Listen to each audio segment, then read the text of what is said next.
Magandang hapon, Pilipinas. Ako si Francis J. Siokson. At ako naman, si Lia Maglay. Kayo ay nakatutok sa Dalisay News Network, tinig ng mamamayan, tagapagtanggol ng katotohanan. Binibini ng 12-2025, kinoronahan sa isang makulay na gabi. 6.9 na lindol ang dulot ng malaking pinsala sa Cebu. Mga atleta ng Itawas National High School, abala sa paghahanda para sa papalapit na district meet. DepEd, CHED, TESDA, magkakasama para resolbihin ang learning losses sa gitna ng kalamidad. Mas ganda at iba pang artista, sumali sa rally laban sa korupsyon.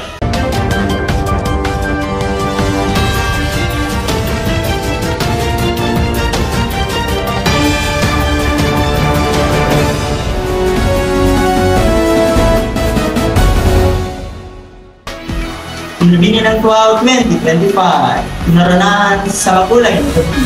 Sa isang gabi ng talento at talino, kinoronahan si Trixie Maza bilang Miss Wow 2025 na ginanap sa beauty pageant nitong Oktubre 1, 2025 sa Municipal Gymnasium ng Wow, Cagayan. Dinaluhan ng daang-daang residente mula sa iba't ibang barangay ang taunang bantimpalak na naglalayong isulang ang kultura, turismo at kakayahan ng kababaihan ng bayan. 20 kandidata ang nagtagisan ng galing sa iba't ibang bahagi ng kompetisyon, kabilang ang production number, swimsuit attires, evening gown at ang inaabangang pesyanan. Bukod sa corona, hinirang din si Trixie Maza bilang Best in Evening Gown at Miss Photogenic. Samantalang si Maria Alexa Blanca ay tinanghal na first runner-up at si Vanessa Quazon bilang second runner-up. Matapos ang koronasyon, tinabot ng nagwaging binibini ang kanyang pasasalamat sa suporta ng kanyang pamilya, kaibigan at kababayan. Tapos ang gabi sa masigabong palakpakan at pagdiriwang ng mga mamamayan na muli nagpatunay ng pagkakaisa at pagmamahal sa kanilang komunidad. Si Adrian Abad, Local News, nag-uulat mula sa Dalisay News Network.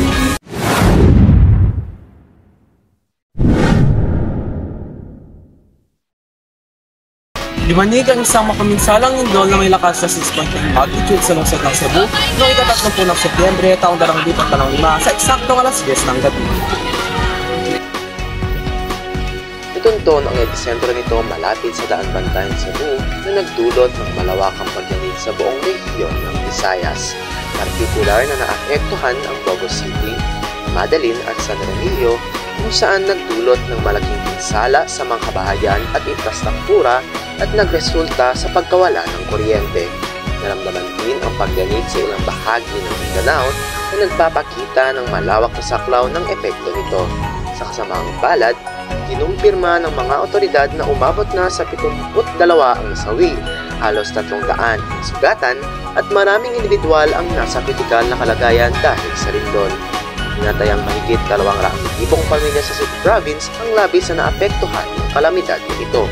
Kasunod ng pagtunahing lindol, naitala ang mga aftershocks kung saan umabot sa 4.9 magnitude ang pinakamalakas. Agad na nagresponde ang mga lokal na otoridad at rescue teams upang magbigay ng tulong at suriin ang lawak ng pinsala. Ako si Jamel Carian, nag-uulat mula sa Dalisay News Network.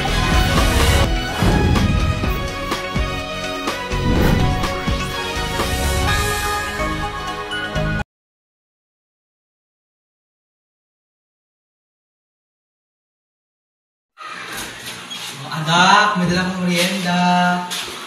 Oh, Nay, saan ka galing? Talagang sa birthday, hindi ko maring minit. Nagbalot ako.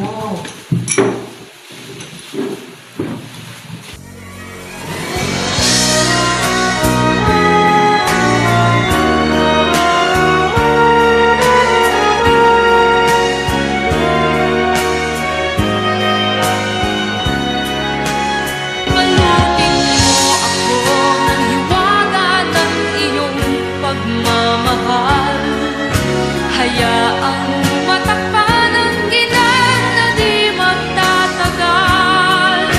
Mabuti pa kaya't maging bituing walang ningning.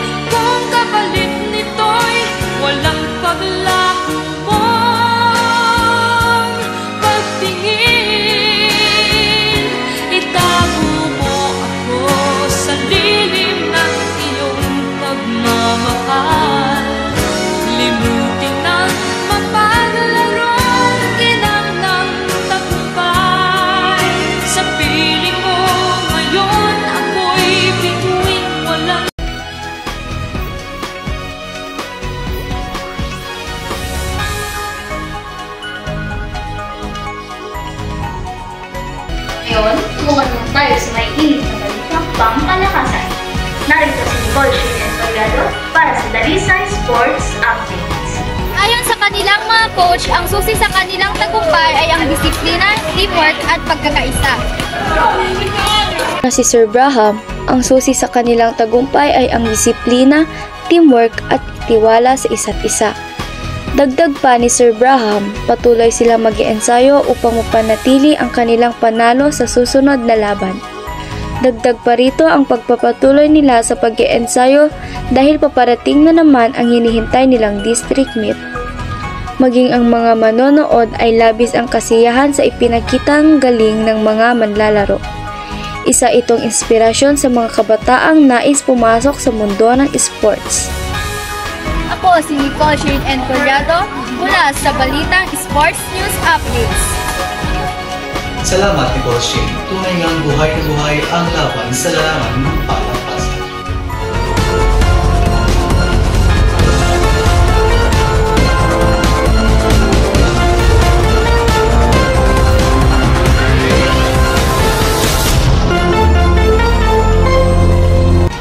At ngayon, alamin naman natin ang mga kaganapan sa larangan ng edukasyon. Bilang bahagi ng General Pangalawang Coordination Purpose Dinner, natalakasin ang edukasyon sa gitna ng hamon na nagsasagawa ng Joint Nation. Ang CHED at TESDA ay nagtutulungan para masolusyonan ang mga problema sa edukasyon sa Pilipinas. Gusto nilang matulungan ang mga kabataan na magkaroon ng mas maayos na kinabukasan. Ang CHED ay nakatuon sa mga kolehiyo at universidad, habang ang TESDA naman ay nagbibigay ng mga kursong technical at skills training para sa mga gustong agad makahanap ng trabaho. Sa pagtutulungan nila, mas nabibigyan ng pagpipilian ang mga estudyante kung gusto nilang magpatuloy sa kolehiyo o mag-training para agad makapagtrabaho. Dahil dito, mas nagiging balanse at praktikal ang edukasyon sa bansa. Sa Showbiz Entertainment, tingin matagumpay ang ginanap na rally na pinangunahan ng ilang sa mga artista upang ipahayag ang kanilang pananaw para sa maling pagbabago.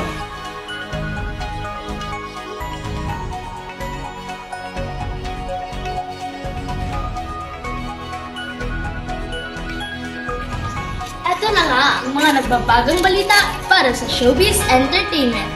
Matagumpay ni dinaos ang rally na pinangunahan ng ilan sa mga artista upang ipahayag ang kanilang mga pananaw para sa maling pagbabago.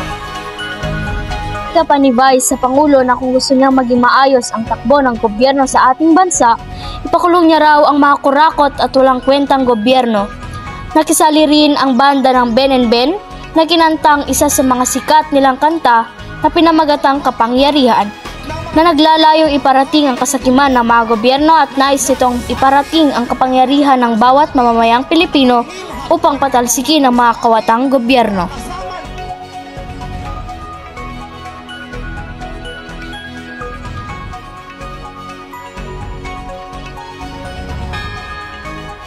Yan ang mga balita na kalap namin ngayong hapon. Kasama ang buong pwersa ng Dalisay News Network. Ako si Iya Maglay. At ako naman si Francis J. Siapson. Ito ang Dalisay News Network. Dalisay sa katotohanan, Dalisay para sa bayan.